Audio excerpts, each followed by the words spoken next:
ఓం నమో భగవతే శ్రీరమణాయ నమః. ఓం నమో భగవతే శ్రీరమణాయ నమః. భగవాన్ రమణ మహర్షుల వారు 16 సంవత్సరాల ప్రాయంలో అరుణాచల క్షేత్రమునకు విచ్చేసి 54 సంవత్సరములు అరుణాచల మహత్యం గురించి, పరమశివుడి గురించి భక్తులకు బోధించారు. భగవాన్ బోధించిన సందేశంలో ఎన్నో వేలు కలవు. ఆయన సంభాషణల ద్వారానే ఈ సందేశములన్నీ వచ్చినవి. ఆయన అత్యంత క్లుప్తంగా సమాధానం చెప్పేవారు. భగవాన్ బోధించిన అటువంటి సందేశముల నుండి శ్రీ దత్తస్వామి వారు 1000 సందేశములు ఆంగ్లములో తయారు చేసినారు. ఈ సందేశములన్నీ కూడా అత్యంత ప్రామాణిక గ్రంథములైన శ్రీ రమణాశ్రమం నుంచి సేకరించి క్రోడీకరించిన సందేశములు. ఈ ఆంగ్లంలో ఉన్న సందేశములకు తెలుగు అర్థము, స్పష్టమైన ప్రామాణికమైన అర్థము వివరించిన తరువాత దాని యొక్క అర్థ తాత్పర్యం కూడా చెప్పడము జరుగుతుంది. ఓం నమో భగవతే శ్రీరమణాయ నమః. మనం మొట్టమొదటిగా మొదటి మెసేజ్ ఈ ఆంగ్లంలో విందాము. Message number 1, Day 1.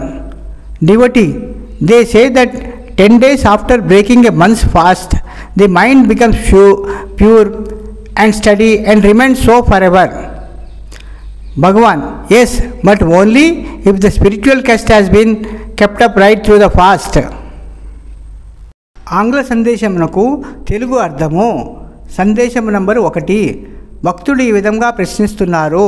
ఎవరైతే 30 రోజులు ఉపవాస దీక్షలో ఉండి ఆ దీక్ష విరమించిన 10 రోజులకు వారి మనస్సు శుద్ధి పొంది శాశ్వతముగా నిలకడగా ఉంటుందని పెద్దలు చెప్పారు. నిజమేనా? భగవాన్ ఈ విధంగా సమాధానం చెప్పారు. అవును, అయితే తప్పనిసరిగా ఆ దీక్షలో ఉన్నన్ని రోజులు ఆధ్యాత్మిక పరిశోధన కొనసాగించి ఉండాలి.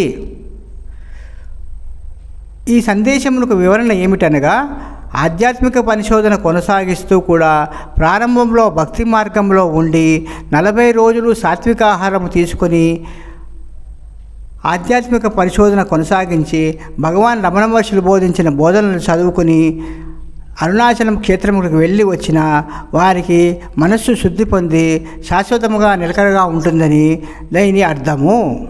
భగవాన్ రమణ మహర్షుల్ని పరిపూర్ణంగా విశ్వసించి మీరు మనసు శుద్ధి పొంది ప్రశాంతమైన జీవితము పొందగలరు.